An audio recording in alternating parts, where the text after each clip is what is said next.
America की कुख्यात sex अपराधी जेफरी एप्स्टीन की बात करें तो उनसे जुड़े दस्तावेज जैसे जैसे सामने आ रहे हैं, जैसे दिखाई दे रहा है, दुनिया भर में हलचल तेज हो गई है।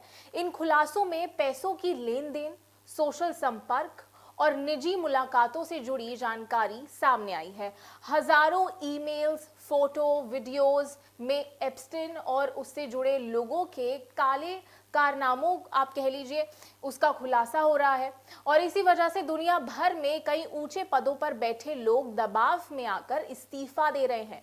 हाल ही में ब्रिटेन और नॉर्वे में भी कई हस्तियों ने इस्तीफा दिया है और आपने बिल्कुल ठीक सुना। मैं हूं छाया गनौली और आप देख रहे हैं इंडिया न्यूज। इन खुलासों के बाद ब्रिटेन के पीएम क्यार स्टामर के चीफ ऑफ स्टाफ, यानी कि मैं बात कर रही हूं मॉर्गन मैकस्विनी की, उनको इस्तीफा देना पड़ा। आपने बिल्कुल ठीक सुना। और जो मॉर्गन है उन पर दबाव इसलिए बनाया गया था क्योंकि उन्होंने पीटर मंडेलसन को अमेरिका में ब्रिटेन का राजदूत बनाने की सलाह दी थी। ये पहले एक सलाह थी, लेकिन उसके बाद जब ये सब चीज़ें मान ली गई तो उसके बाद फिर उन्होंने ये स्टेटमेंट दी और मॉर्गन ने अब माना है कि उनकी ये सलाह गलत थी। इसी की जिम्मेदारी लेते हुए उन्होंने इस्तीफा दे दिया है। इस कड़ी में नॉर्वे में भी कई बड़े नेताओं ने इस्तीफा दिया है।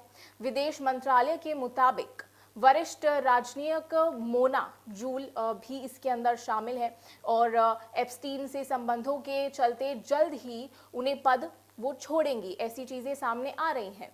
और 66 साल की जो मोना है उनसे पहले नॉर्वे की सरकार में मंत्री रह चुकी हैं।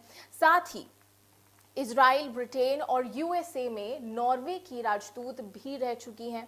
ये भी दर्ज की गई हैं चीज़ें उनकी। और अमेरिका में कितना असर पड़ा है ये भी जान लेते हैं, क्योंकि जैसे एप्स्टीन फाइल्स ट्रेंड करने लगा सोशल मीडिया पर या यूट्यूब पर ट्रेंड करने लगा, तो बहुत सारी चीज़ें आ रही हैं कि यूएसए को इस चीज़ से क्या फ़र्क पड़ा होगा। तो एप्स्टीन फाइल्स का सबसे भयानक असर अमेरिका में दिखा है। फरवरी 2026 में ब्रैड कार्प ने एक प्रमुख लॉ फर्म के चेयरमैन पद से इस्तीफा दे दिया, क्योंकि उनका कारण भी सामने आया है कि उनके एप्स्टीन से ईमेल संपर्क उजागर हो गए थे, सामने आए थे। इससे पहले नवंबर 2025 की बात करें तो वहां पर भी लैरी समर्स ने एक बोर्ड पद छोड़ दिया था और स्वीकार किया था कि जो एप्स्टीन से संबंध रखना उनकी सबसे बड़ी भूल थी।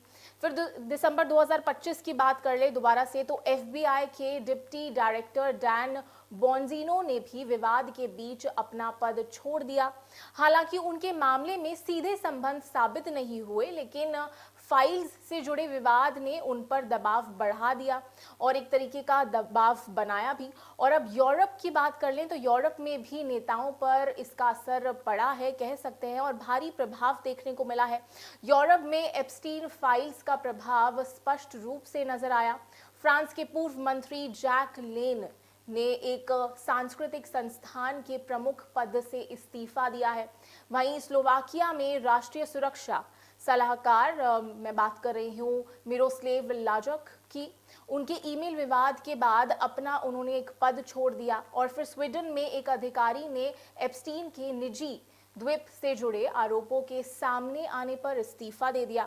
और महत्वपूर्ण बात यह है कि ये इस्तीफे अपराध सिद्ध होने के कारण नहीं, बल्कि मात्र संपर्क उजागर होने से उत्पन्न विवाद और जन दबाव के चलते हुए हैं। यानी कि ये आप कह सकते हैं कि कोई ऐसे किसी ने दबाव शायद हो सकता है नहीं बनाया हो पावर से रिलेटेड, लेकिन जिस तरीके से सोशल मीडिया पर बहुत सारी फोटोज, वीडियोज, आप कह लीजिए पहले की ईमेल्स जिस तरीके से वायरल हुए हैं, तो लोग उससे बैक ऑफ करते हुए जरूर नजर आ रहे हैं और अपना पद छोड़ रहे हैं। वहीं संस्थानों की प्रतिष्ठा बचाने के लिए कई ने पद छोड़ा है और इसी को करना उचित समझा है।